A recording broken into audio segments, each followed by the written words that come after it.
I didn't even know what to say when I saw her that day. She came to my shop smiling, but all I could see was her stomach. Round. Heavy. Pregnant. And the man responsible?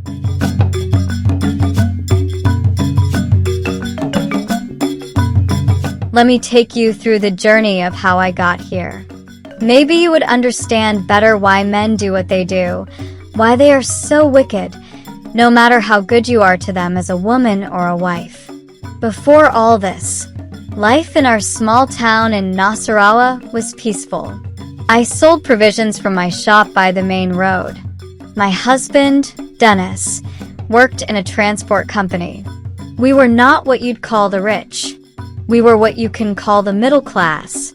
It started one evening when Dennis came back from work looking serious. I asked what the problem was. He said his brother abroad wanted to marry his Nigerian girlfriend. He needs someone to stand in for him at the wedding since he can't fly in, he said. He then added that the family had discussed and concluded that he would have to stand in for his brother. I was happy. There is nothing wrong with helping family. It is just to stand in and nothing more. I have heard that such happens and that after the traditional marriage, the bride goes to meet her husband abroad.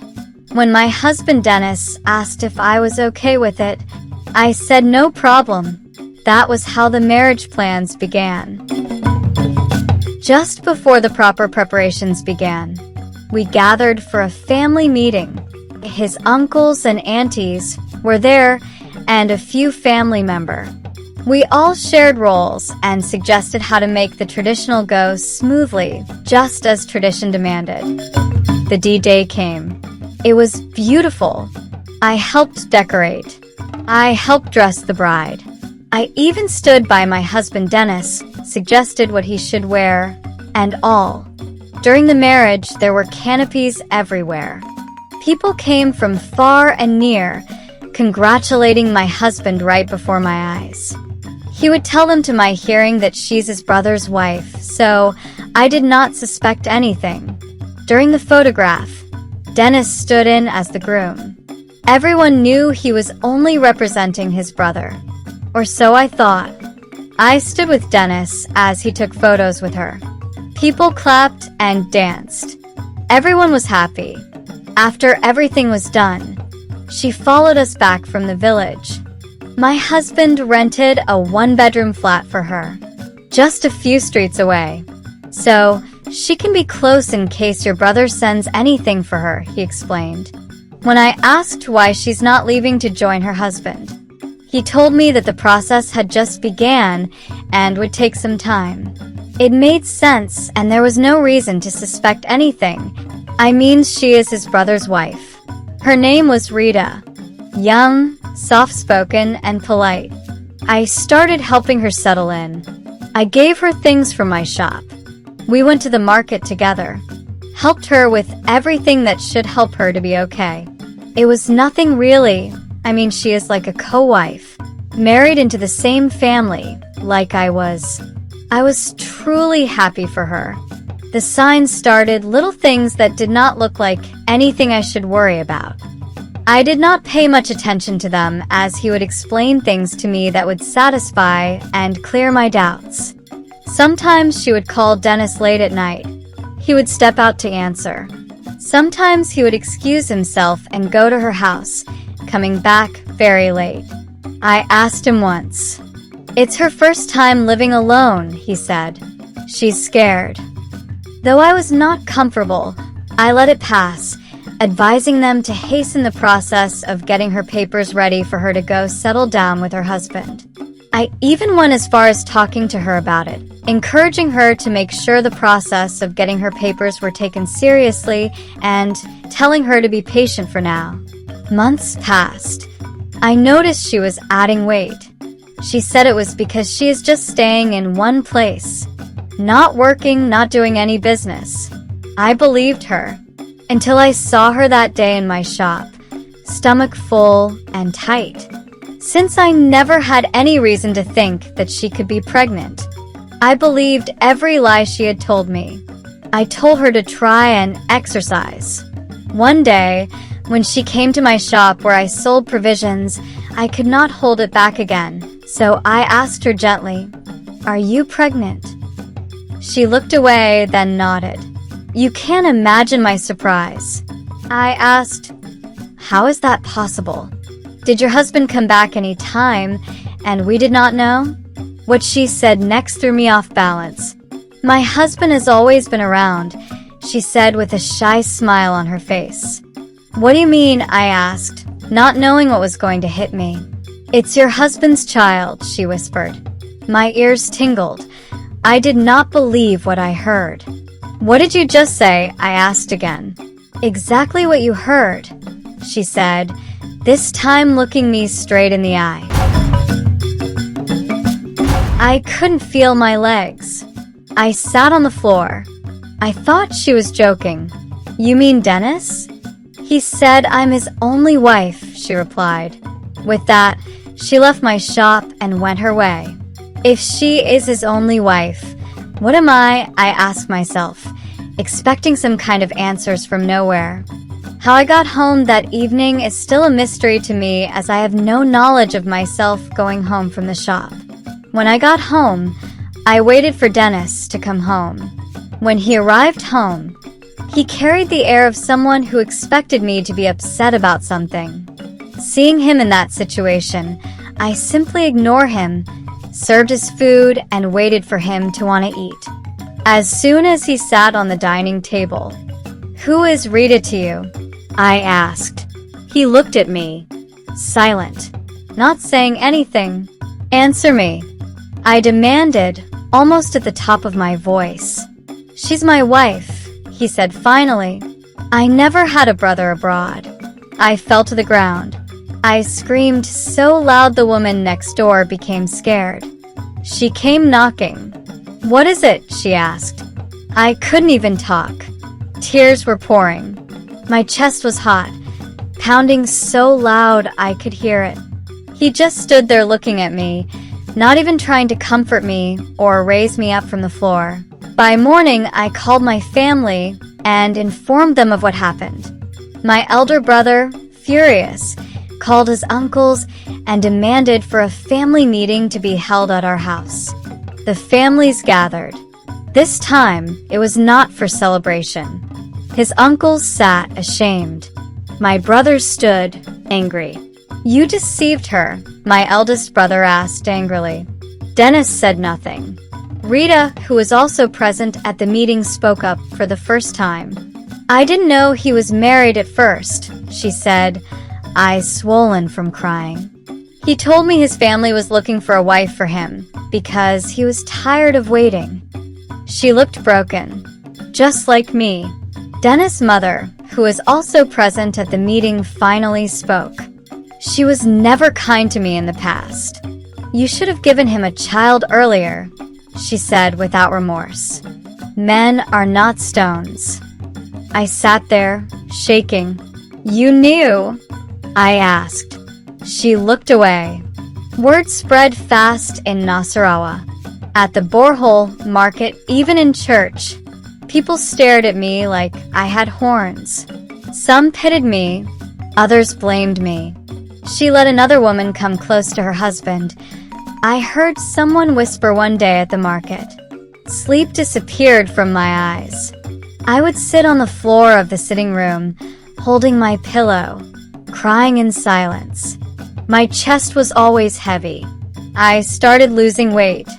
I stopped going to the shop completely. What is the point, I would ask myself. At some point, I would ask God why he watches in silence as all this happened to me. I asked him to take my life, severally, but he never answered. After some weeks had passed, Dennis started sleeping at Rita's house. He no longer looked me in the eye. He stopped eating my food. Let her go if she wants. I overheard him telling someone on the phone one day. That was the day I knew my marriage had ended. I was just passing time. I resumed going my shop again after a while. One morning, Rita dropped a letter at my shop. When I came to open my shop, I saw it and picked it up. It read, "I'm sorry. I didn't mean to hurt you. I'll leave once I have my baby. Please don't hate me." I tore the letter into shreds and burnt what was left of it. An elderly man approached me one day at my shop. I have never seen him before, but he lived close by. "My daughter, leave that house before it destroys your soul. No man is worth your health." His words stayed with me from that moment. One evening, they threw a party for her. It was her baby showers. Music. Food. People danced. I watched from my window, my stomach turning. My husband held her waist in front of everyone, dancing shamelessly. It was an unbearable sight for me. That night, I wept bitterly. I needed someone to talk to. I called my mother, and she promised to come see me the following morning. The next morning, my mother came all the way from Kefi as she promised. She sat me down and said, "This is not marriage. This is mockery. You must decide what you want now. Crying won't fix this." I just sat there looking lost. "You have a whole life ahead of you," she added. "What do you want me to do?" I asked her in confusion. "Come home and start over again. Your brother are ready to return the bride price if you give the go-ahead." Weeks later, with the help of my younger brother, I packed my things. I left the house I had called home for 7 years. The neighbors watched in silence. I rented a small one-room apartment near the State University in Kefi, not too far from my family home where my mother lives. It wasn't much, but it was mine. I slept in peace for the first time in months. Since I packed everything in my shop, I started business again near the university gate. Business picked so fast, as students were in session at the time I started. Months later, on one cool evening, I heard a knock on my door. When I peeped to see who it was, I was surprised to see Dennis standing at my door. He came that night, smelling of alcohol. "Come back home," he said. "I made a mistake." I didn't open the door. I told him to leave before I called the police. He left that night, and I hoped I never see him again. Word came that Rita had gone into labor. There were complications. She was rushed to the emergency ward. Dennis was pacing up and down. After hours, the nurse came out. She delivered a baby boy, she said. Rita was weak but alive. Dennis smiled like he had just won a prize. Some days later, he brought the baby to my shop. "Touch your son," he said. "He is not my son," I replied. "You have a new family now." He stood there trying to convince me to come back. "Take the baby to his mother," I said to him, almost shouting.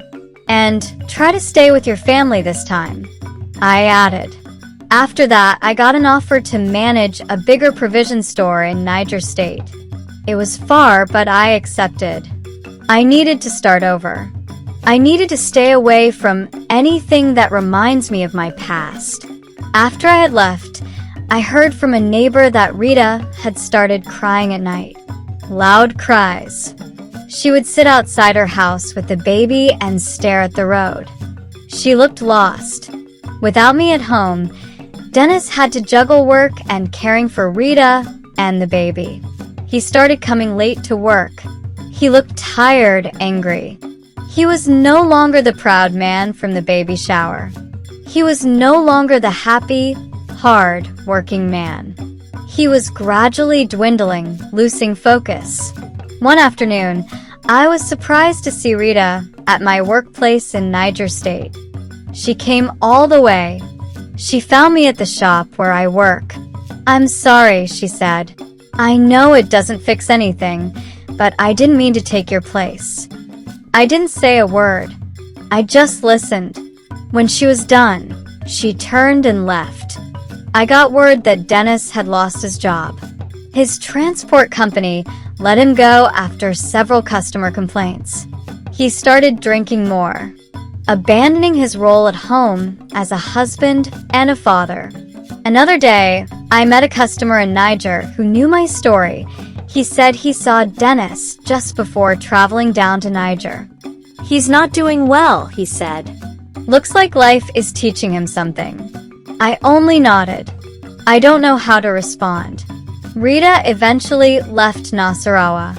She moved with the baby to her father's compound. People said her family was disappointed. She stopped picking Dennis calls. One rainy evening, Dennis came to my shop. "I have nothing left," he said. "No job, no wife, no peace." I looked at him. The man I once loved was now a shadow. I told him, "I forgive you, but I can't come back. I'm not that woman anymore." He nodded, eyes red, and left. I began saving small money from the shop to start a group for women who had suffered betrayal. We met every Sunday under a mango tree. I started speaking at women's meetings, sharing my story. Many cried, many clapped. Some found courage to leave their own broken homes. I saw her before she entered. Rita, looking thinner, her baby strapped to her back. "I just needed to see you," she said. "I'm going back finally to my village.